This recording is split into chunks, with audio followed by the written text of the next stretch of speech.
दोस्तों, हमारे कर्मों की सज़ा हमें इसी जन्म में मिलती है या फिर अगले जन्म में। इसका मतलब हम अगले जन्म में किस प्रजाति में जन्म लेंगे और कहाँ जन्म लेंगे, वो सारा कुछ डिपेंड करेगा हमारे आज के कर्म के ऊपर। इसका मतलब ये भी हुआ, जो भी हम कर्म करते हैं इसकी सज़ा हमें ज़रूर मिलेगी। कभी कभी समय ज़रूर लग जाएगा, पर जब सही समय आएगा तो बचने का कोई रास्ता नहीं बचेगा। तो दोस्तों, ये सच्ची कहानी है एक इंसान की, जिसके साथ एक रात ऐसा खौफनाक हादसा हो जाता है कि उस रात वो कभी वापस लौट के नहीं आता।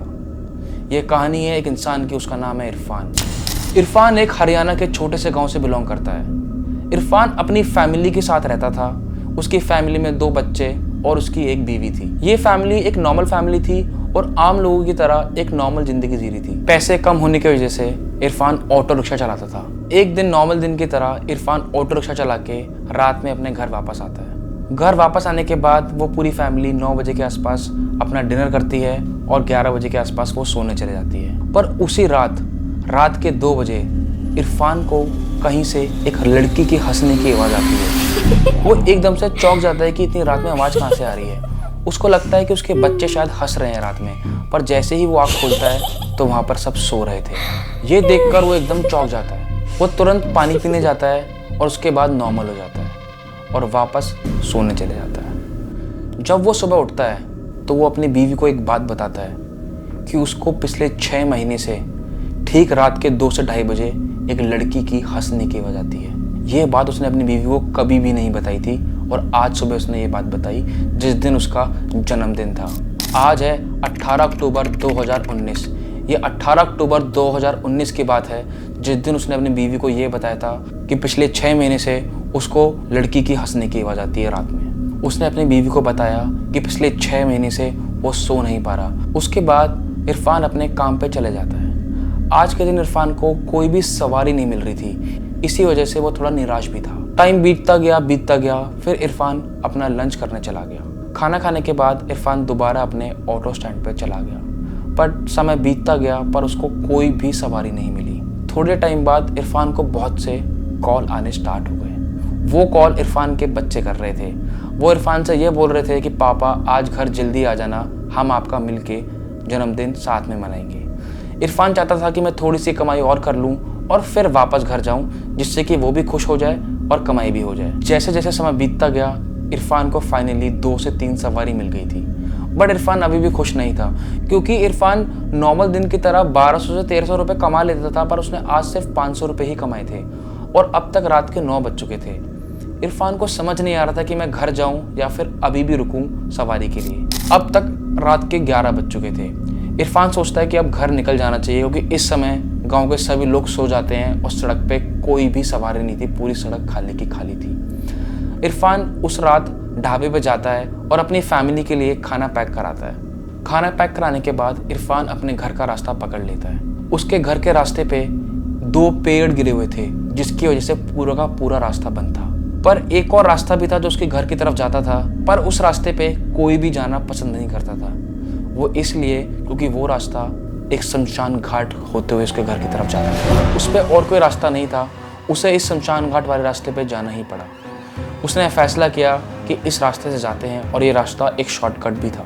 वो उस रास्ते की तरफ मुड़ जाता है और सीधे सीधे चलने लग जाता है। इस रास्ते पे वो बहुत तेज़ी से ऑटो चला रहा था, क्योंकि उसको बहुत देर हो रही थी और बहुत जल्दी भी थी घर पहुंचने की। बट एकदम से उसके सामने एक लड़की आ जाती है। वो एकदम से ब्रेक मारता है और देखता है कि एक लड़की खड़ी है रोड के बीचों बीच।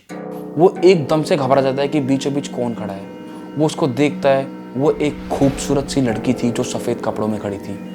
उसको थोड़ा सा अजीब सा लगता है कि रात के 12 बजे इस सड़क पे कोई ऐसे क्यों खड़ा हुआ। वो उस लड़की को बोलता भी है कि साइड में शमशान घाट है, तुम यहाँ क्या कर रही हो। इरफान ने ऑटो रिक्शा रोक लिया। उस लड़की ने इरफान से मदद मांगी और बोला, मुझे थोड़ी ही दूर जाना है, क्या प्लीज़ तुम मुझे वहाँ तक छोड़ दोगे। इरफान ने सोचा कि मैं नहीं छोड़ूंगा, बट कुछ ही देर बाद वो लड़की बोलती है, मैं तुम्हें इस रास्ते के 1000 रुपये दूंगी। इरफान की आज के दिन बहुत कम कमाई हुई थी और उसका एकदम से विचार आ गया कि क्यों ना उसको छोड़ा जाए और मेरे आज की कमाई अच्छी हो जाएगी। इरफान लड़की को अपने ऑटो में रिक्शा में बिठा लेता है और उसको उस लड़की के घर तक छोड़ के भी आ जाता है। दोस्तों, अगर आप इरफान की जगह होते तो रात में किसी लड़की को शमशान घाट से पिक करके उसके घर तक छोड़ना चाहते? कमेंट करके बताइए मेरे को अभी के भी। दोस्तों आइए कहानी में आगे बढ़ते हैं। आप लोगों को लग रहा होगा कि उस लड़की ने इरफान की जान ले ली होगी, बट ऐसा कुछ भी नहीं हुआ। इरफान ठीक ठाक सही सलामत अपने घर पहुंच चुका था।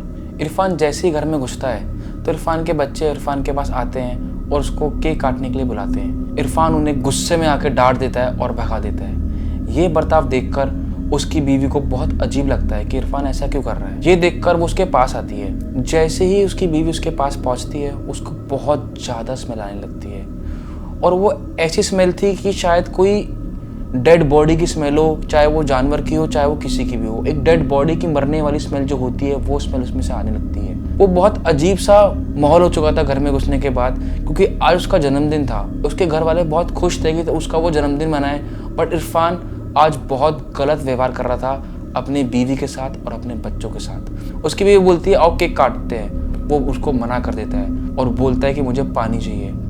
उसकी बीवी उसके लिए पानी लेके आती है। इरफान 7 से 8 लीटर पानी पी चुका था, और पानी पीने के बाद ही वो उस भाषा में बात करने लगा जो उसकी बीवी ने कभी सुनी ही नहीं। जैसे ही उसकी बीवी उसके करीब आई तो उसने अपनी बीवी के ऊपर हाथ उठा दिया और उसको मारने लगा।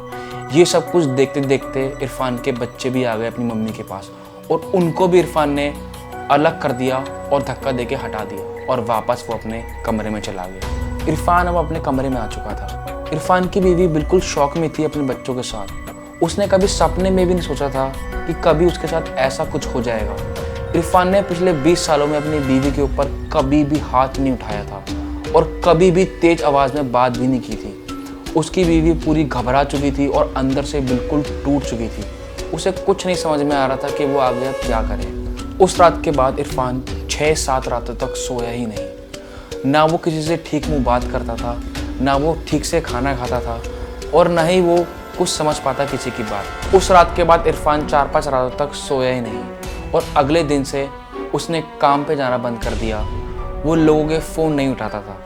इनफैक्ट उसकी हेल्थ पूरी डिग्रेड हो गई थी। उसके आंखों के नीचे काले धब्बे आ गए थे और वो किसी की भी बात नहीं सुनता था। उसके अंदर बहुत ज़्यादा एग्रेशन आ चुका था, और ये मानो उसका पूरा का पूरा मानसिक संतुलन पूरा का पूरा बिगड़ चुका था। 7-8 दिनों के बाद इरफान काम पे जाने की सोचता है, और नॉर्मल दिनों की तरह वो काम पे चले जाता है। पूरे दिन काम करने के बाद रात के 9 बजे वो वापस घर की तरफ आ रहा होता है। जब वो वापस घर की तरफ आ रहा होता है तो वो पूरा का पूरा थका होता है, क्योंकि वो 7-8 दिन तक सोया नहीं था। उसकी आंखें बार बार बंद हो रही थी, जिसकी वजह से ना ही वो रास्ता देख पा रहा था और ना ही ऑटो चला पा रहा था। ऐसा लग रहा था जैसे उसकी आंखों में बेहोशी सी छा गई हो। और कुछ ही देर बाद उसके ऑटो के सामने एक जानवर आ जाता है, जिसकी वजह से उसका ऑटो एक पेड़ से टकरा जाता है और ऑन द स्पॉट उसकी वहीं की वहीं मौत हो जाती है।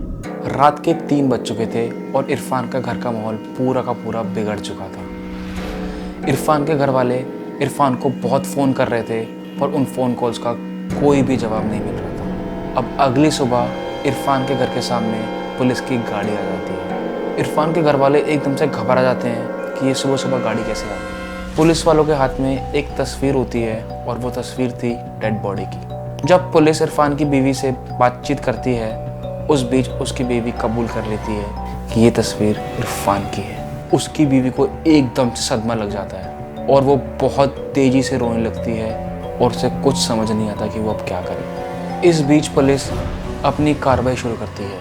सबसे पहले पुलिस इरफान की बीवी से पूछताछ शुरू करती है, और पूछताछ के दौरान ये पता लगता है कि इरफान पिछले 10 साल से ऑटो रिक्शा चला रहा है, और उनको ये भी पता लगता है कि ये ऑटो रिक्शा इरफान के चाचा ने इरफान को 10 साल पहले उनके जन्मदिन पर गिफ्ट किया। पुलिस को तहकीकात करते समय ये भी पता लगा कि इरफान 7-8 दिन से मानसिक रूप से बहुत बीमार था, और ये ठीक अपने जन्मदिन वाले दिन से बीमार होना शुरू हो गया था। पुलिस वालों को उसकी बीवी से ये भी पता लगा उस रात रास्ता ख़राब होने की वजह से इरफान एक शमशान घाट वाले रास्ते से आया था, और उसी रास्ते में उसको वो एक लड़की भी मिली थी जिसने इरफान से लिफ्ट मांगी थी। अब इन्वेस्टिगेशन को 2 दिन हो चुके थे। जब इरफान के पुराने रिकॉर्ड्स खोले तो पता लगा कि इरफान और उसके चाचा के अगेंस्ट एक रेप केस रजिस्टर्ड था। इस केस में वो लड़की मर चुकी थी, पर यह केस कभी आगे ही नहीं बढ़ा, क्योंकि इस केस में किसी को कोई सबूत नहीं मिला था। और उसी वक्त पुलिस ने चाचा को गिरफ्तार किया और शमशान घाट वाली रोड का सीसीटीवी कैमरा फुटेज निकाला। अब इन्वेस्टिगेशन को 7-8 दिन हो चुके थे। चाचा ने यह भी कबूल लिया कि जो सीसीटीवी कैमरा फुटेज में जो लड़की थी, ये वही लड़की थी जिसका चाचा ने और इरफान ने 15 साल पहले रेप किया था। इस केस ने पूरे पुलिस डिपार्टमेंट को हिला के रख दिया था, क्योंकि 15 साल पुरानी एक लड़की जो मर चुकी थी वो आज दोबारा आकर इस केस को सुलझा देती है। और अंत में पुलिस डिपार्टमेंट ने चाचा को फांसी की सज़ा सुनाई और इरफान को तो वो लड़की सज़ा दे ही चुकी थी। तो दोस्तों, इस कहानी से मैं आपको ये बताना चाहता हूँ, जैसे मैंने आपको शुरुआत में बताया था कि हम लोगों को अपने कर्मों की सज़ा या तो इसी जन्म में मिलती है या फिर अगले जन्म पर मिलती ज़रूर है।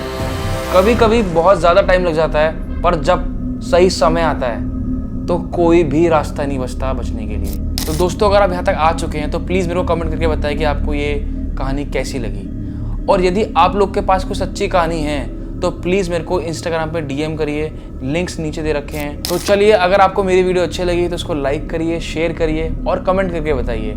और जी हाँ, मेरे चैनल को सब्सक्राइब जरूर कर लीजिएगा। तब तक के लिए गुड नाइट।